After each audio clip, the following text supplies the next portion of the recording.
Selamat pagi, sidang jemaat yang dikasihi Tuhan Yesus Kristus. Sudah lama rasanya kita tidak bertatap muka dalam gedung gereja yang selama ini kita selalu hadiri dalam ibadah raya setiap hari Minggu, serta hari-hari besar Kristiani lainnya. Mengingat kita sekarang masih menghadapi dan bergumul menghadapi virus COVID-19, maka banyak gereja-gereja untuk sementara waktu meniadakan ibadah konvensional dalam arti ibadah secara fisik di gedung gereja. Termasuk juga kita, GSRI Kebaran Baru, mengalihkan ibadah ke dalam ibadah secara online. Ini semata-mata agar firman Tuhan tetap bisa sampai ke rumah jemaat masing-masing. Dan kedua, kita juga mematuhi anjuran dari pemerintah berupa anjuran physical distancing, anjuran untuk menjaga jarak secara fisik agar yang sehat tidak tertular dan yang sakit tidak menularkan. Karena kita menyadari bahwa kesehatan dan keselamatan jemaat adalah hal yang utama. Dalam sejarah perjalanan pelayanan GSRI Kebaran Baru, sepertinya baru sekarang ini kita mengadakan ibadah secara online. Kita sudah biasa dengan ibadah konvensional atau ibadah tatap muka. Bagi sebagian kita, itu sepertinya menghilangkan salah satu bagian yang paling menghibur dalam hidup kita. Demikian juga penghiburan dari fellowship dalam komunitas juga hilang. Padahal dalam situasi seperti ini, kita sangat membutuhkan dukungan dari saudara-saudara seiman. Virus COVID ini, jika pandeminya berlangsung lama, tidak hanya menyerang tubuh dan kesehatan kita semua, tetapi juga menyerang sendi-sendi ekonomi rumah tangga kita. Bahkan elemen-elemen ekonomi negara pun akan terganggu. Untuk itu kita harus berjaga-jaga dan berdoa selalu untuk bisa menghadapi segala kemungkinan di hari ke depan ini. Lagi pula selama ini sampai hari ini, tidak seorang pun yang belum bisa memastikan kapan virus ini akan berakhir. Bapak Ibu, kembali kita kepada hal ibadah online. Dasar kita mengadakan ibadah online ini bukan semata-mata karena ketakutan ataupun kekhawatiran, tetapi kita mengadakan ibadah online ini salah satu bentuk tanggung jawab warga gereja untuk mencegah dan menahan penyebaran virus COVID-19 ini. Seperti yang saya katakan tadi, agar yang sehat tidak tertular dan yang sakit tidak menularkan.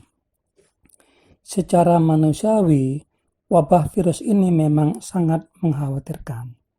Tetapi kita sebagai orang percaya, hendaknya kita menyikapinya dengan tidak khawatir yang berlebihan. Berpeganglah kita pada firman Tuhan seperti ada tertulis dalam Matius 6 ayat 34 yang berbunyi sebagai berikut. Sebab itu, janganlah kamu khawatir akan hari esok, karena hari esok mempunyai kesusahannya sendiri. Kesusahan sehari cukuplah untuk sehari. Bapak Ibu yang saya kasihi, salah satu himbauan dari pemerintah adalah agar kita masing-masing tinggal di rumah. Himbauan ini kita sikapi dengan positif. Waktu yang relatif lama ataupun waktu yang relatif banyak di rumah bersama keluarga membuat kita bisa menata kembali hal-hal yang mungkin selama ini kita abaikan, bahkan mungkin hilang di tengah hiruk-pikuk kehidupan dan di tengah serangan arus informasi dari media sosial yang membuat kita makin susah membedakan mana yang hoax, mana yang bukan hoax. Jari-jari kita sibuk merespon hal-hal yang belum tentu itu benar adanya. Bapak Ibu sekalian, dengan lebih banyak kita tinggal di rumah, orang tua pun dapat lebih memberi perhatian kepada proses belajar anak-anak di rumah. Mengingat sekolah libur, tetapi belajar dari rumah atau belajar jarak jauh. Sekali lagi, marilah kita senantiasa naikkan doa-doa kita, kiranya Tuhan memberi kekuatan untuk melewati masa-masa sulit ini. Dan tidak lupa kita juga mendoakan pemerintah, agar pemerintah diberikan hikmah dan anugerah untuk mengatasi virus COVID-19 ini. Tuhan memberkati. Amin. Selamat pagi Bapak Ibu Saudara sekalian. Hari yang indah telah Tuhan berikan kepada kita pada pagi hari ini. Meskipun kasus virus corona masih terus bertambah, tetapi kasih setia Tuhan tidak pernah pudar dalam hidup kita. Sebelum kita memulai ibadah pada pagi hari ini, mari kita menenangkan hati, pikiran kita, dan kita mengambil sikap saat teduh.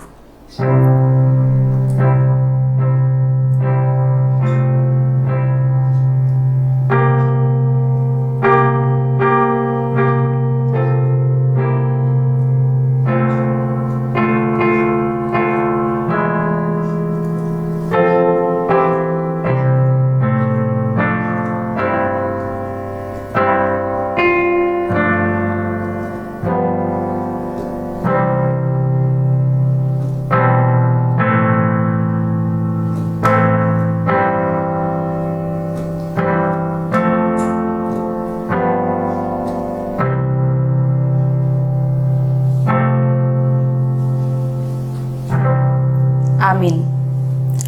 Dan berkata-katalah seorang kepada yang lain dalam mazmur, kidung puji-pujian dan nyanyian rohani. Bernyanyi dan bersoraklah bagi Tuhan dengan segenap hati.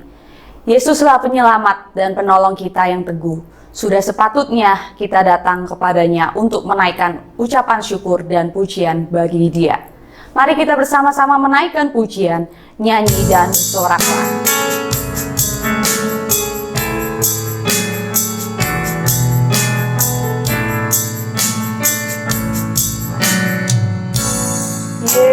Yesusku, penyelamatku, tiada yang seperti Engkau. Setiap hari ku memuji keajaiban kasih-Mu. Penghibur, penghibur,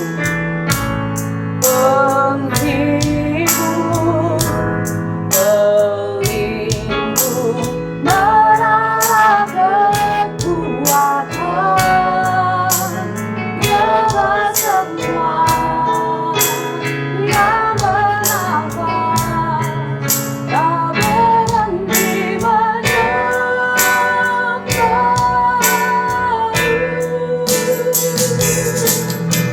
Nyanyi dan bersorak.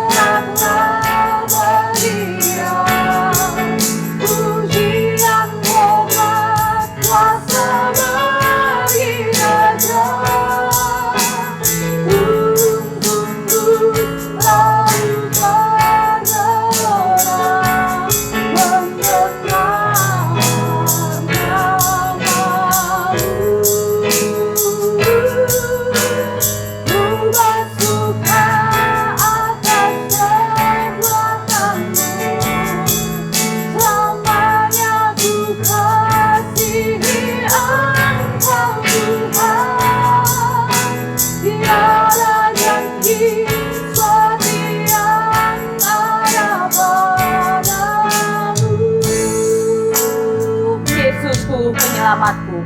Mari kita pujikan pujian ini kembali. Yesusku, penyelamatku, tiada yang seperti Engkau. Setiap hari ku memuji keajaiban kasih-Mu.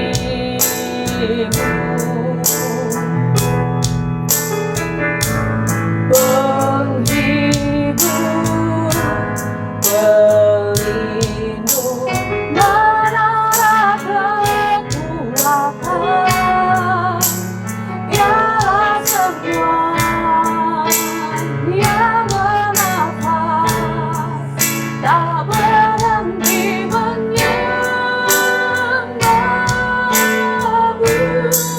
Nyanyi dan bersoraklah, nyanyi dan bersoraklah bagi Dia. Puji dan hormat kuasa bagi Raja. Gunung-gunung laut bergelora mendengar nama-Mu.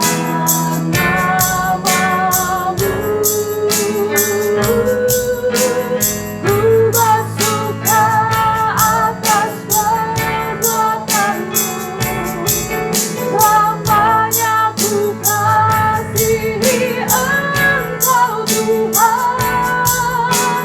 Tiada janji seperti yang ada padamu. Mari kita bersama-sama berdoa. Tiada janji seperti yang ada padamu. Ketika Engkau berjanji, Engkau jugalah yang akan menepatinya. Pagi hari ini Bapa, kami mau memuji, menyembah, memuliakan nama-Mu. Biarlah Engkau memberkati ibadah kami dari awal, pertengahan, hingga akhirnya. Dan biarlah setiap kami dapat terberkati melalui ibadah ini. Hanya di dalam nama Tuhan Yesus kami sudah berdoa. Amin. Dan pengharapan tidak mengecewakan, karena kasih Allah telah dicurahkan di dalam hati kita oleh Roh Kudus yang telah dikaruniakan kepada kita. Hanya darah Yesuslah yang sanggup membasuh setiap dosa kita. Dan darah Yesus yang suci telah menebus setiap dosa-dosa kita. Pada kesempatan pagi hari ini, mari kita sama-sama mengakui setiap dosa-dosa kita di hadapannya. Mari kita mengangkat satu pujian, hanya oleh darah Yesus.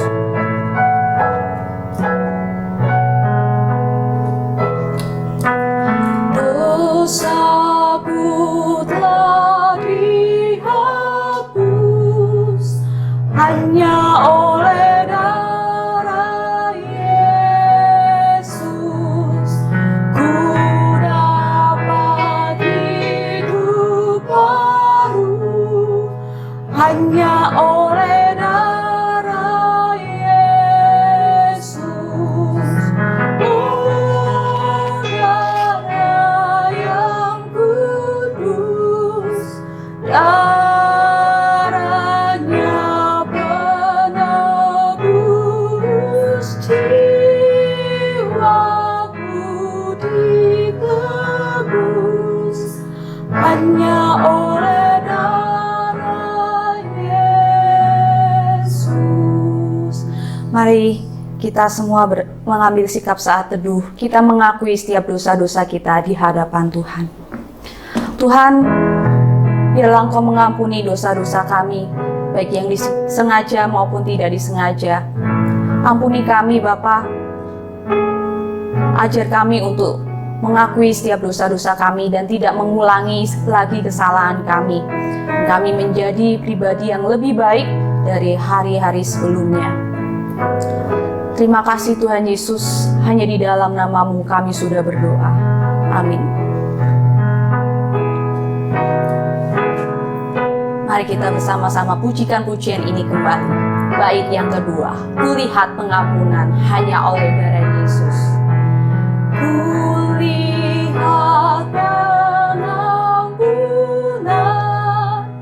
hanya oleh darah Yesus.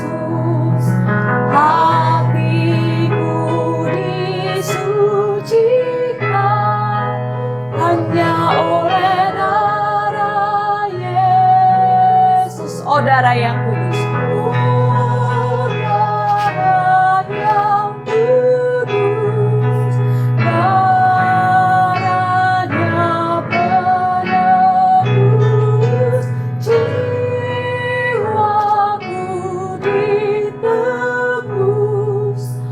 Hanya oleh darah Yesus.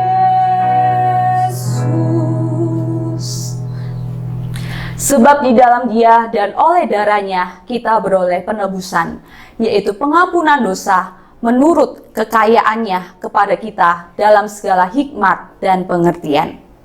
Saya mengajak Bapak Ibu Saudara sekalian untuk bersama-sama membaca ayat bertanggapan yang terambil dari Roma pasal yang ke-8, ayat yang ke-18 sampai yang ke-30. Saya akan memulainya terlebih dahulu, kemudian Bapak Ibu Saudara sekalian akan melanjutkannya. Roma pasal 8, ayat yang ke-18 sampai yang ke-30. Sebab aku yakin bahwa penderitaan zaman sekarang ini tidak dapat dibandingkan dengan kemuliaan yang akan dinyatakan kepada kita. Sebab dengan sangat rindu semua makhluk menantikan saat anak-anak Allah dinyatakan. Karena seluruh makhluk telah ditaklukkan kepada kesia-siaan, bukan oleh kehendaknya sendiri, tetapi oleh kehendak Dia yang telah menaklukkannya. Tetapi dalam harapan, karena makhluk itu sendiri juga akan dimerdekakan dari perbudakan, kebinasaan, dan masuk ke dalam kemerdekaan kemuliaan anak-anak Allah. Sebab kita tahu bahwa sampai sekarang segala makhluk sama-sama mengeluh dan sama-sama merasa sakit bersalin. Dan bukan hanya mereka saja, tetapi kita yang telah menerima karunia sulung roh, kita juga mengeluh dalam hati kita sambil menantikan pengangkatan sebagai anak, yaitu pembebasan tubuh kita. Sebab kita diselamatkan dalam pengharapan, tetapi pengharapan yang dilihat bukan pengharapan lagi. Sebab bagaimana orang masih mengharapkan apa yang dilihatnya? Tetapi jika kita mengharapkan apa yang tidak kita lihat, kita menantikannya dengan tekun. Demikian juga Roh membantu kita dalam kelemahan kita, sebab kita tahu bagaimana sebenarnya harus berdoa. Tetapi Roh sendiri berdoa untuk kita kepada Allah dengan keluhan-keluhan yang tidak terucapkan. Dan Allah yang menyelidiki hati nurani mengetahui maksud Roh itu, yaitu bahwa Ia sesuai dengan kehendak Allah berdoa untuk orang-orang kudus. Kita tahu sekarang bahwa Allah turut bekerja dalam segala sesuatu untuk mendatangkan kebaikan bagi mereka yang mengasihi Dia, yaitu bagi mereka yang terpanggil sesuai dengan rencana Allah. Sebab semua orang yang dipilihnya dari semula, mereka juga ditentukan dari semula untuk menjadi serupa dengan gambaran anaknya, supaya Dia anaknya itu menjadi sulung di antara banyak saudara. Bersama-sama, dan mereka yang ditentukannya dari semula, mereka itu juga dipanggilnya.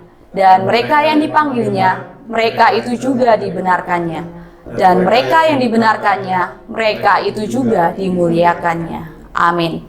Yesus adalah tempat kita berharap. Dan ketika kita berharap kepadanya, kita tidak akan dikecewakan. Karena Dia adalah pengharapan yang teguh. Mari kita menyambut firman Tuhan dengan menaikkan pujian. Pengharapanku hanya Yesus saja.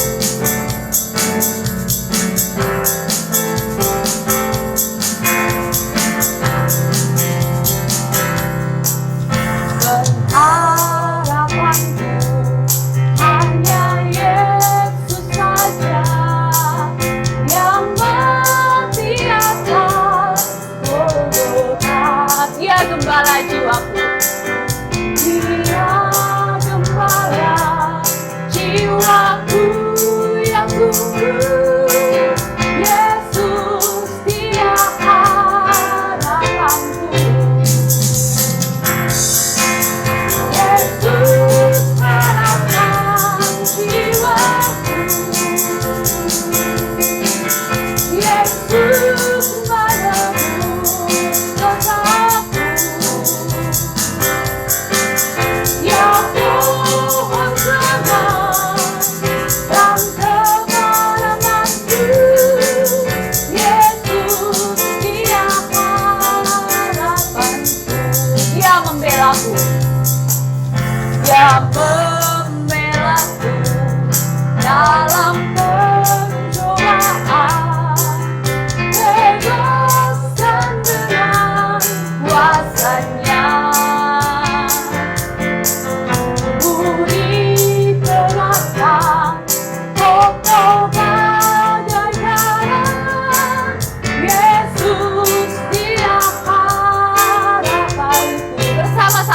katakan Yesus harapan jiwaku. Yesus harapan jiwaku.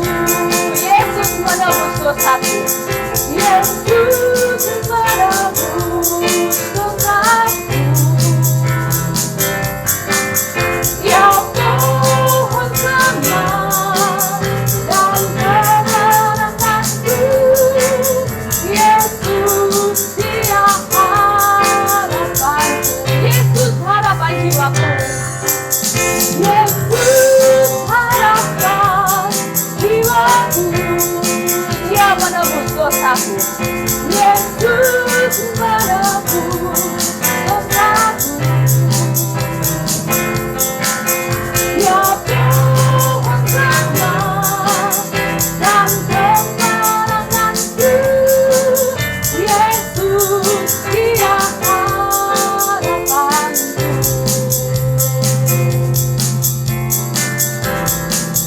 Mari kita bersama-sama persiapkan hati kita untuk mendengarkan firman Tuhan yang akan dibawakan oleh Pendeta Robert Siahaan. Shalom, selamat pagi Bapak Ibu dan Saudara yang dikasihi Tuhan Yesus. Kita bersyukur atas pemeliharaan Tuhan yang sempurna bagi kita sekalipun dunia sedang mencekam dengan munculnya coronavirus 2019. Namun sekalipun kita terbatas untuk tidak dapat beribadah secara bersama-sama di gereja, namun Tuhan menyediakan ibadah yang indah juga bersama-sama dengan keluarga kita masing-masing. Dan pagi ini kita akan merenungkan firman Tuhan, sebuah tema mengenai pengharapan di dalam penderitaan. Lebih tepat lagi saya akan membahas kita diselamatkan di dalam pengharapan. Mari kita sebelum merenungkan firman Tuhan, kita tunduk kepala, kita berdoa. Tuhan Allah Bapa kami yang pengasih dan penyayang, Allah yang berdaulat berkuasa atas segala sesuatu di dalam dunia ini, kami bersyukur, berterima kasih di tengah kesulitan dan penderitaan yang kami hadapi. Kami memiliki Allah yang selalu memperhatikan, mengawasi, memelihara, melindungi dan menjaga kami. Kami bersyukur untuk pagi ini kami boleh datang beribadah kepada Tuhan. Kami ingin membaca dan merenungkan sebagian daripada firman-Mu. Allah Roh Kudus, tolong kami, beri pengertian-pengertian baru kepada kami. Urapi dan kuduskan hamba-Mu yang menyampaikan firman-Mu.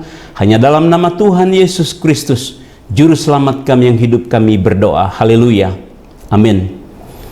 Bapak, Ibu, dan Saudara sekalian, tadi kita sudah bersama-sama membaca secara bergantian dari Roma 8 ayat 18 sampai 30. Hari ini kita akan mengkaitkan antara penderitaan yang kita alami dengan pengharapan kekal yang Allah sediakan kepada kita. Penderitaan dapat membuat hidup kita menjadi buruk atau sebaliknya.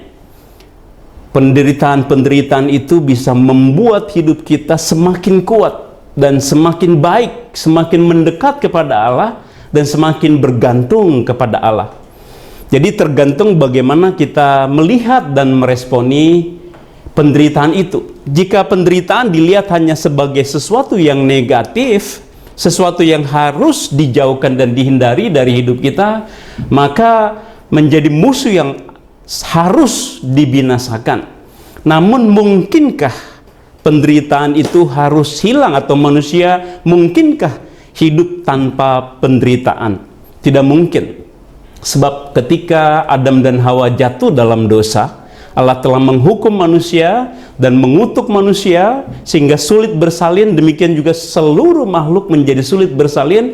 Allah juga mengutuk alam semesta dan juga mengutuk tanah, sehingga manusia harus berusaha berjuang untuk menghasilkan nafkah, menghidupi hidup keluarganya. Dan sekarang kita berhadapan dengan penderitaan. Munculnya coronavirus di dunia ini telah mengubah banyak hal hidup manusia. Manusia berpikir ulang tentang banyak hal. Tidak ada lagi pertandingan sepak bola dunia saat ini, ditunda semua. Tidak ada lagi konser-konser musik, tidak ada lagi pentas-pentas musik, tidak ada lagi ibadah-ibadah raya di gereja-gereja mega church, tidak ada lagi orang-orang yang sedang berlibur dengan bebas sebebas-bebasnya. Ribuan hotel mungkin sudah tutup saat ini atau mungkin mereka sepi pengunjungnya. Dan kita melihat satu fakta dan data yang sangat luar biasa bahwa di awal bulan April manusia yang positif terkena virus corona 861.000 orang lebih dan telah meninggal 42.000 orang lebih, ya, dan telah sembuh 178.000 lebih. Di Indonesia sendiri sudah positif 1.600 lebih, yang meninggal 157 orang dan sembuh 103 orang, dan hampir setiap hari kita melihat banyak sekali korban-korban yang meninggal. Lalu bagaimana kita menyikapi dan meresponi masalah-masalah, penderitaan-penderitaan ini dari kacamata iman kita? Kita sudah membaca dari Roma 8 di ayat 18, saya bacakan demikian. Sebab aku yakin bahwa penderitaan zaman sekarang ini tidak dapat dibandingkan dengan kemuliaan yang akan dinyatakan kepada kita. Pada istilah aslinya, penderitaan ini adalah bersifat jamak. Dan Paulus berkata, aku memiliki keyakinan bahwa penderitaan-penderitaan sekarang ini yang kita alami, yang sedang terjadi di seluruh dunia, tidak dapat dibandingkan dengan kemuliaan yang dinyatakan kepada kita kelak di dalam Yesus Kristus. Jadi kita membandingkan sesuatu yang bersifat sementara dengan sesuatu yang bersifat kekal. Rasul Paulus mengajak kita memperhitungkannya, membandingkan. Dapatkah kita membandingkan sesuatu yang sementara dengan sesuatu yang kekal? Maka Paulus berkata tidak dapat dibandingkan. Apa maksudnya? Bahwa kita memang mengeluh menghadapi banyak sekali penderitaan-penderitaan, tetapi kita tidak berhenti di dalam penderitaan itu. Allah memberikan kepada kita suatu pengharapan yang bersifat kekal dalam kesementaraan kita. Kondisi tubuh kita bersifat fana dan sementara saja, dalam waktu yang sementara saja. Tetapi ketika kita mencapai kekekalan nanti, ketika Tuhan Yesus sudah membawa kita ke dalam kekekalan, kita memiliki hidup yang seterusnya bersama dengan Allah, dan juga tubuh kita sudah diubah menjadi tubuh surgawi dan bersama dengan Allah untuk selama-lamanya. Bapak, Ibu, dan saudara sekalian, jadi Paulus mengatakan sekalipun kita menderita, kita harus menghitung juga apa yang akan terjadi di dalam kekekalan nanti, sehingga kita tidak menjadi frustrasi, tidak mengeluh, ya, tidak menjadi marah-marah, tidak menjadi orang yang tidak memiliki pengharapan, tetapi kita harus terus melihat pengharapan itu. Allah menyediakan pengharapan yang kekal kepada kita. Bahkan dikatakan pada ayat berikutnya, bukan hanya manusia yang mengeluh terhadap penderitaan-penderitaan yang dialami.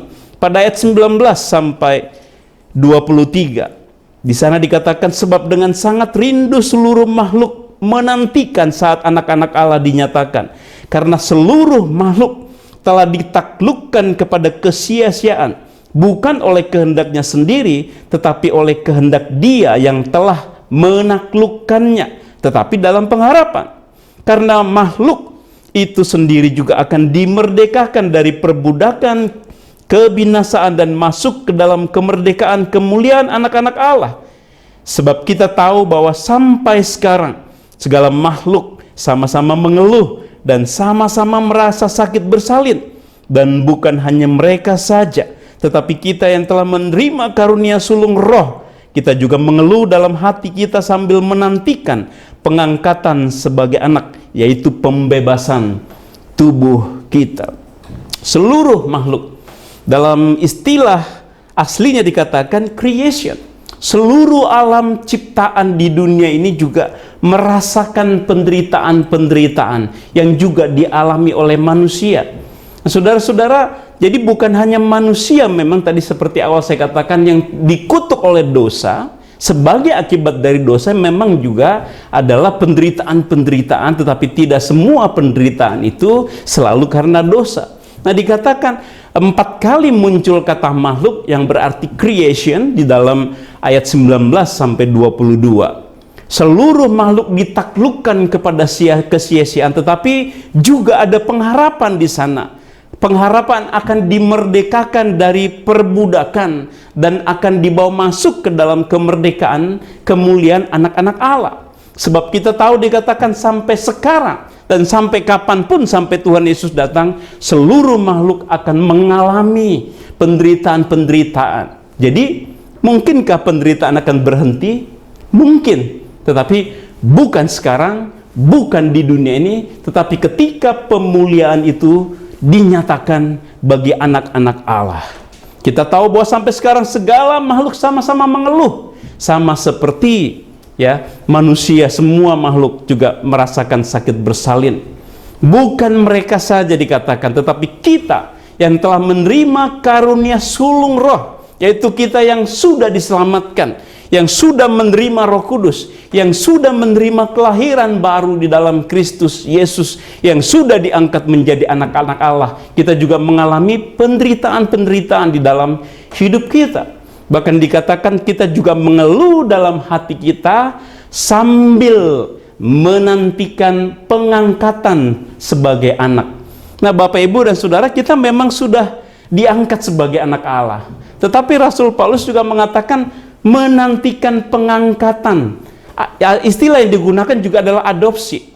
Adopsi yang sesungguhnya nanti adalah ketika kita diubah dan dibawa masuk ke dalam kerajaan Allah, yaitu pengangkatan sebagai anak Allah, yaitu pembebasan tubuh kita. Di dalam kata aslinya pembebasan ini menggunakan kata redemption. Kita menantikan pengangkatan, kita akan diangkat dalam kemuliaan Allah. Nah, karena kita sudah ditebus. Maksud dari Rasul Paulus adalah penebusan itu betul-betul diberikan kepada kita, memiliki hak untuk masuk ke dalam kerajaan surga. Nah, Bapak, Ibu, dan Saudara sekalian, kita diselamatkan dalam pengharapan. Menarik pada ayat 24, poin yang kedua ini, sebab kita diselamatkan dalam pengharapan. Dalam bahasa Inggris ada kata ini, kita diselamatkan dalam pengharapan ini. Jadi ini menunjukkan kaitan ayat 23 dan 24. Ketika kita akan diangkat oleh Allah, ketika kita akan menerima kemuliaan dari Allah, kita diselamatkan dalam pengharapan itu. Tetapi pengharapan yang dilihat bukan pengharapan lagi. Sebab bagaimana orang masih mengharapkan apa yang dilihatnya. Ayat 25, tetapi jika kita mengharapkan apa yang tidak kita lihat, kita menantikannya dengan tekun. Bapak, Ibu, dan Saudara sekalian, kita semua memiliki harapan-harapan. Tetapi pengharapan berbeda dengan harapan-harapan. Kita berharap bisnis kita lancar, kita berharap kita sehat, kita berharap anak-anak kita studinya lancar, masa depan mereka lancar. Itu hanya harapan sementara. Tetapi Alkitab menegaskan kita memiliki pengharapan yang bersifat kekal. Dan kita menantikan pemulihan itu. Itulah yang dikatakan kita menanti. Kita belum melihat. Kapan itu akan diberikan kita tidak tahu. Mungkin ketika Yesus datang kedua kali kita semua sudah mati. Tetapi pengangkatan itu, pemulihan itu akan terjadi. Dan diberikan kepada kita. Kita diselamatkan dalam pengharapan. Kita diselamatkan di dalam janji-janji Allah, tentunya sudah dilakukan terlebih dahulu oleh Kristus Yesus dalam kematian di kayu salib, membayar segala dosa kita, menebus segala dosa kita, menguduskan hidup kita secara utuh dan sempurna. 100% kita dibenarkan Allah, 100% kita dikuduskan oleh Allah. Di dalam Ibrani 6 ayat 19 dituliskan di sana, pengharapan itu adalah sauh yang kuat dan aman bagi jiwa kita yang telah dilabuhkan sampai ke belakang tabir. Kata sauh ini adalah jangkar, anchor. Pengharapan itu adalah jangkar yang kuat. Semua kapal besar selalu mempunyai jangkar yang besar. Dan jangkar itu diikat dengan rantai-rantai raksasa. Tebelnya rantai itu lebih besar daripada lengan saya. Karena rantai itu besar sekali. Nah, ketika jangkar itu diturunkan ke laut, kapal itu ingin berhenti dan supaya dia tidak bergerak, lalu tertancap pada dasar laut atau batu karang yang ada di sana. Nah, Nah, dikatakan pengharapan kita di dalam Yesus Kristus adalah jangkar yang kuat, yang menancapkan keselamatan kita yang tidak tergoyahkan. Tidak ada satu orang pun, tidak ada satu kuasa apapun yang dapat melepaskan kenyamanan, keamanan, harapan kita di dalam Kristus.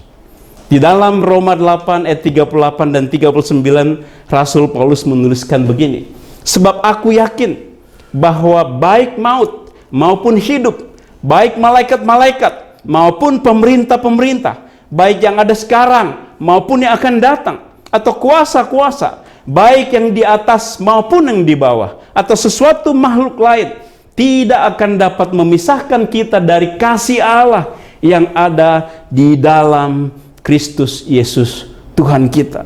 Itu janji Allah, itu statement Allah. Nggak mungkin keselamatan itu bisa hilang. Tidak mungkin pengharapan itu bisa hilang. Sebab Allah sendiri menjaminnya dan tidak ada kekuatan apapun yang bisa menghilangkan pengharapan kita. Jadi kita memiliki pengharapan-pengharapan di dalam penderitaan-penderitaan. Pengharapan yang sangat besar yang melampaui segala penderitaan yang kita alami di dunia ini. Lalu apa peran Roh Kudus di dalam kehidupan orang Kristen? Menarik dan sungguh indah Roma 8 ayat 26 sampai 28. Di ayat 26 dikatakan demikian juga Roh membantu kita dalam kelemahan kita. Sebab kita tidak tahu bagaimana sebenarnya harus berdoa, tetapi Roh sendiri berdoa untuk kita kepada Allah dengan keluhan-keluhan yang tidak terucapkan. Allah kita bukan Allah yang diam. Allah kita adalah Allah yang aktif. Allah kita adalah Allah yang bertindak. Allah yang penuh kasih. Ketika kita ditebus oleh Kristus, ketika kita diangkat menjadi anak Allah, ketika kita dilahirbarukan oleh Roh Kudus. 1 Korintus 6 ayat 19-20 mengatakan, kita di dalam tubuh kita memiliki Roh Kudus. Tubuh kita adalah Betel, Bait Elohim, tempat Allah berdiam dalam diri kita. Roh Kudus ada dalam diri kita, dan Roh itu membantu kita mengalami peristiwa-peristiwa sulit. Roh Kudus itu menolong kita berdoa.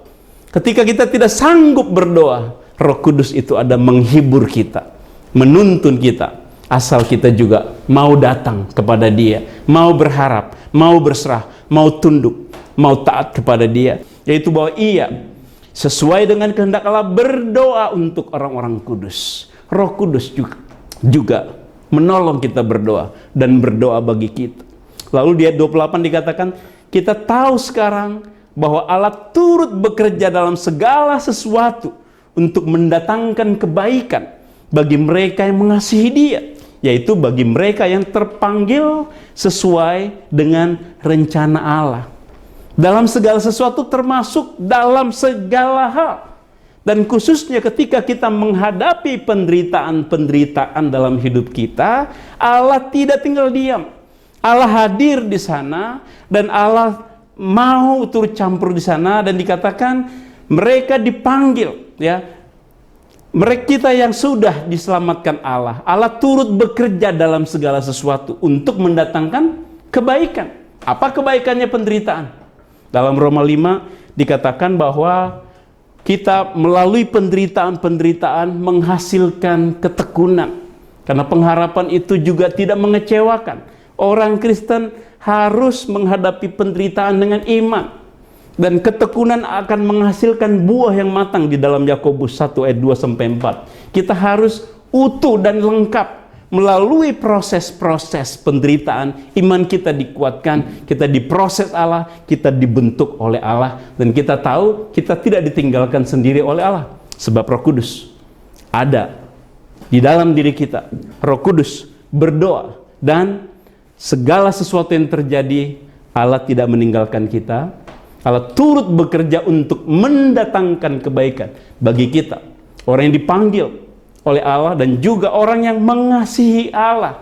Kita harus mengasihi Allah dalam segala keadaan.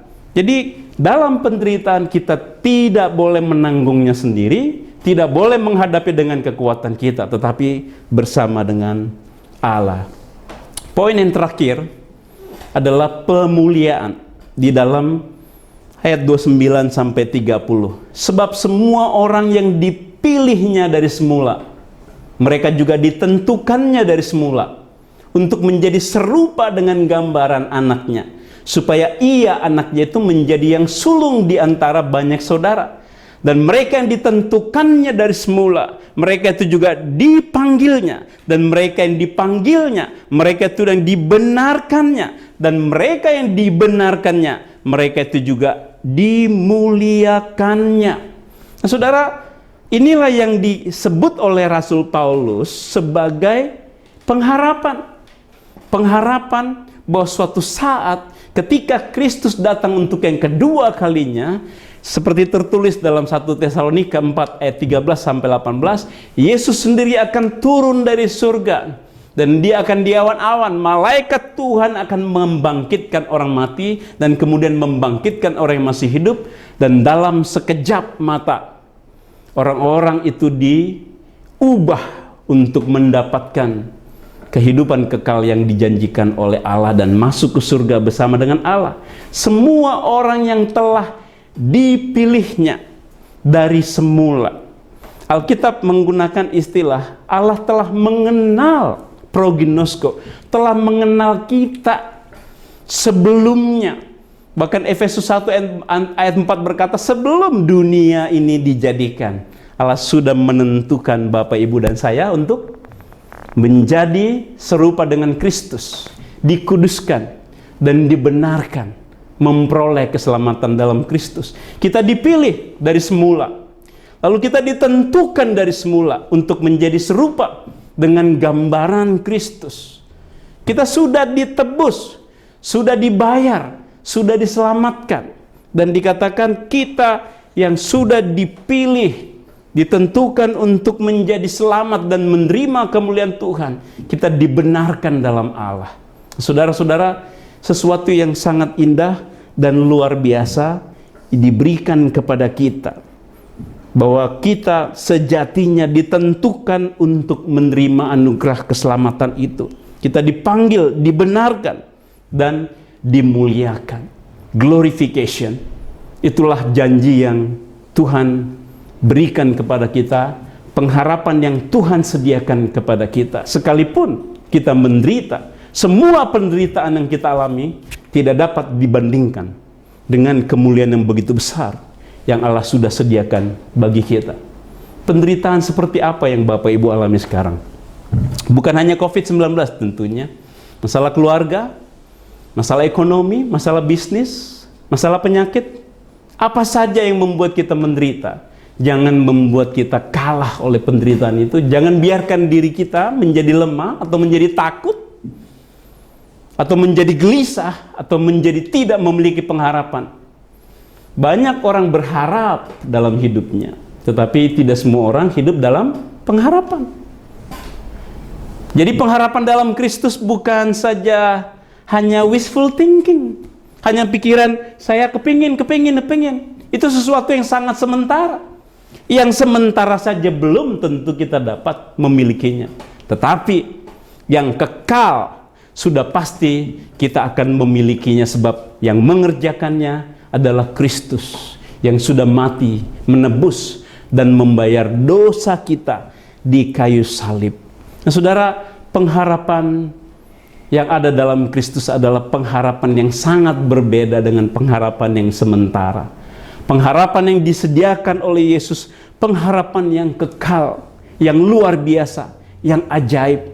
Jadi hadapilah kesulitan, hadapilah penderitaan itu dengan iman yang teguh, dengan selalu berharap kepada Allah, selalu beriman kepada Allah, dan dengan tekun, dengan sabar, melihat, fokus kepada kemuliaan Allah yang Allah sediakan bagi kita. Suatu saat kita akan dibawa ke dalam kemuliaan Allah.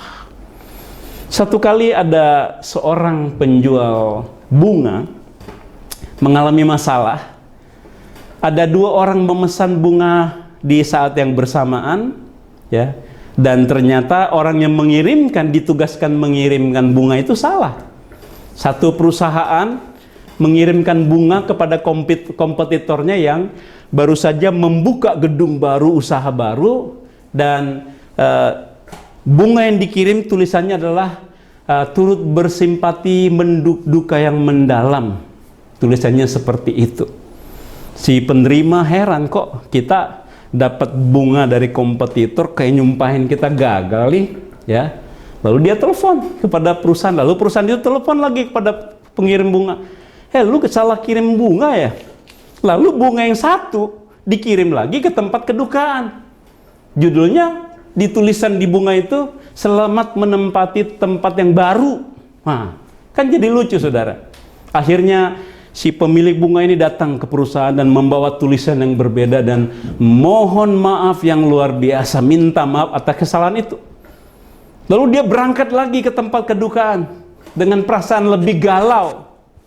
Bukannya memberi penghiburan, menuliskan kata-kata yang menurut dia udah sangat-sangat tidak simpati, selamat menempati tempat yang baru. Tetapi aneh luar biasa, ketika dia sampai di sana dan dia minta maaf, kebetulan sedang ibadah, sang pendeta berkata, tulisanmu tidak salah, tulisanmu nggak salah. Memang orang Kristen kalau mati dia masuk ke tempat yang baru, nggak usah diganti. Nah saudara, itu yang luar biasa. Setiap orang yang menerima pengharapan dalam Kristus, dia juga mengalami penerimaan 100%, pengudusan dan pembenaran. Jiwanya langsung bersekutu dengan Allah.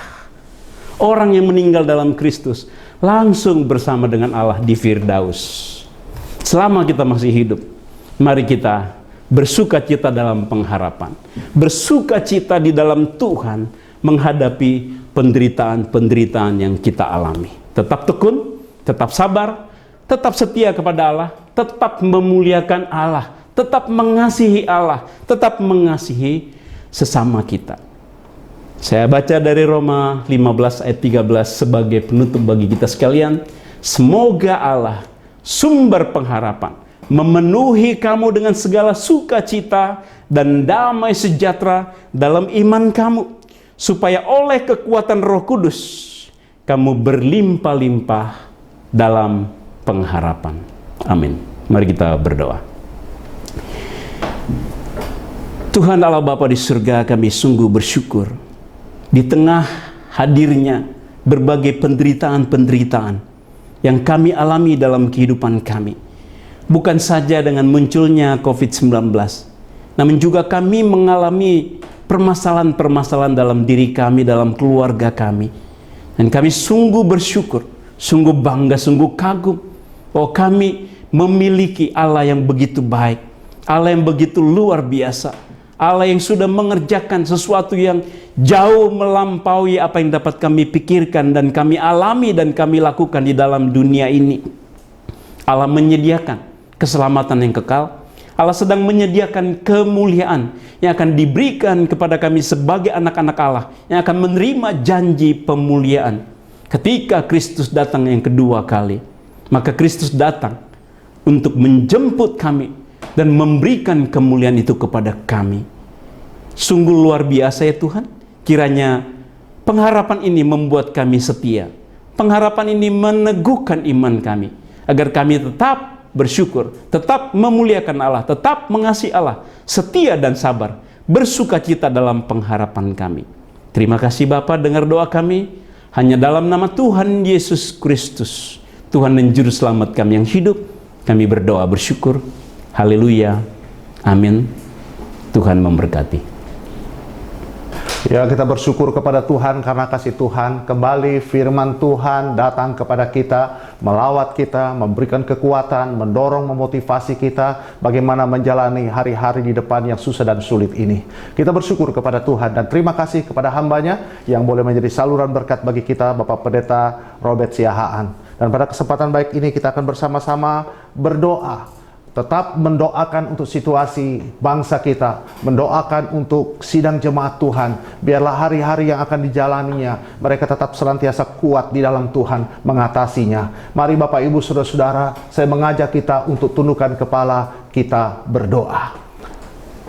Ya Tuhan Allah kami yang hidup, sungguh kami menaikkan syukur, pujian, hormat kami naikkan kepadamu. Karena Engkau Allah kami yang baik, Allah yang terus-menerus dan tak henti-hentinya mengingatkan kami, menasehati kami, menghibur kami, menguatkan kami lewat firman Tuhan yang sudah kami dengar. Tanamkan dan patrikan firman Tuhan ini dalam hidup kami. Dan tolong kami Bapa, bukan hanya sebagai pendengar saja, kami dimampukan untuk mengejawantahkan secara nyata dalam hidup hari lepas hari firman Tuhan yang sudah kami dengar. Terima kasih Bapa untuk pertolongan dan kekuatan-Mu yang Tuhan sudah berikan bagi kami. Lewat firman-Mu kami dihibur. Dan pada kesempatan yang baik ini kami berdoa menyerahkan untuk sidang jemaat-Mu ya Bapa. Di tengah-tengah situasi susah dan sulit seperti sekarang ini, kami memohon belas kasihan Tuhan atas hidup mereka. Tuhan kuatkan mereka, Tuhan tabahkan mereka.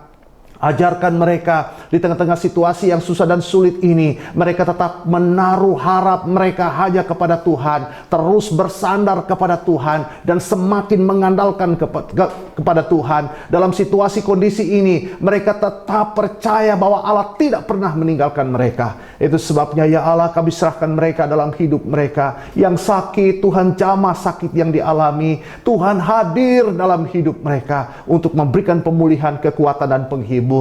Yang kami berdoa untuk sidang jemaat Tuhan yang mengalami dampak daripada virus corona ini. Tuhan, kami serahkan ekonomi mereka. Tuhan buka jalan, Tuhan campur tangan, dan ajarkan di tengah-tengah situasi ini pun mereka tetap percaya bahwa Tuhan tidak akan pernah meninggalkan mereka. Tuhan mencukupkan segala kebutuhan-kebutuhan dan keperluan-keperluan mereka. Ke dalam tangan-Mu yang kuasa kami serahkan mereka. Tuhan akan memberkati hidup mereka. Demikian kami datang berdoa, menyerahkan untuk pelayanan kami, sekalipun begitu susah dan sulit akhir-akhir ini ya Tuhan, tetapi kami tetap menyerahkannya di dalam tangan Tuhan. Biarlah setiap perkataan kami yang keluar dari bibir mulut kami, bahkan tangan kami ketika menuliskan sesuatu yang kami sampaikan kepada jemaat-Mu lewat berita-berita yang menguatkan, berita-berita yang memotivasi, Tuhan juga memberkati itu semua. Biar setiap cara yang kami gunakan dalam masa-masa susah ini semakin diberkati oleh Tuhan. Terima kasih Bapa, terpuji-puji nama-Mu. Dan pada kesempatan ini kami datang berdoa, menyerahkan untuk bangsa dan negara kami. Kami terus menyerahkan bangsa kami dalam tangan Tuhan. Kami berdoa untuk pemimpin-pemimpin kami, Presiden, Wakil Presiden, Kabinet Indonesia Maju, yang saat ini sedang terus berusaha dan berupaya mengatasi bergeraknya virus corona ini. Tuhan terus memberikan hikmat kepada mereka, agar mereka tetap mampu bisa menyelesaikan dengan sigap, bisa mencegah perkembangan atau pergerakan dari virus corona ini. Tuhan, kami serahkan mereka. Biarlah setiap perangkat-perangkat yang ada di medan, berada di garda terdepan, Tuhan menolong, Tuhan campur tangan. Para dokter, para perawat yang ada di garda ke depan untuk mengatasi virus corona, juga Tuhan akan menolong. Tuhan juga memberikan kekuatan kepada mereka. Kami serahkan bangsa kami ini dalam tangan Tuhan. Kami memohon belas kasihan Tuhan untuk mereka. Kuatkan mereka, tabahkan mereka, berikan hikmat kepada mereka. Terima kasih Tuhan, dengarkan doa syafaat ini yang kami minta, kami alaskan di dalam nama Tuhan kami Yesus Kristus yang sudah mengajar kami berdoa bersama. Bapa kami yang di surga, dikuduskanlah nama-Mu, datanglah kerajaan-Mu, jadilah kehendak-Mu di bumi seperti di surga. Berikanlah kami pada hari ini makanan kami yang secukupnya, dan ampunilah kami akan kesalahan kami, seperti kami juga mengampuni orang yang bersalah kepada kami. Dan janganlah membawa kami ke dalam pencobaan, tapi lepaskanlah kami daripada yang jahat, karena Engkaulah yang mempunyai kerajaan dan kuasa dan kemuliaan sampai selama-lamanya. Amin. Amin. Demikian Bapak Ibu Saudara-saudara, seluruh rangkaian ibadah kita pada pagi hari ini. Dan sebelum kita mengakhiri ibadah ini, kita akan bersama-sama naikkan doksologi.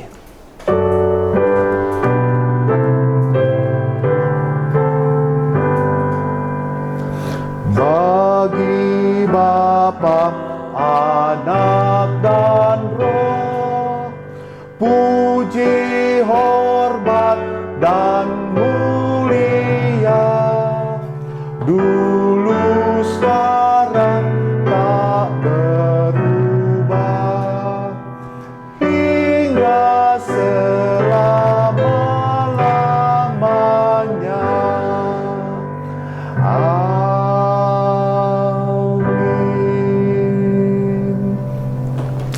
Sidang jemaat Tuhan, terimalah berkat dari Allah Tritunggal. Kiranya kasih karunia dari Allah Bapa, kasih karunia dari Kristus Yesus Tuhan Juru Selamat yang hidup, serta tuntunan kasih sayang penghiburan dari kuat kuasa Roh Kudus, memimpin, membimbing, menuntun, memelihara, menyertai kita semua. Sekarang sampai Maranatha, Tuhan datang kembali untuk saudara dan saya. Haleluya. Yang beriman sama-sama katakan, amin. Amin.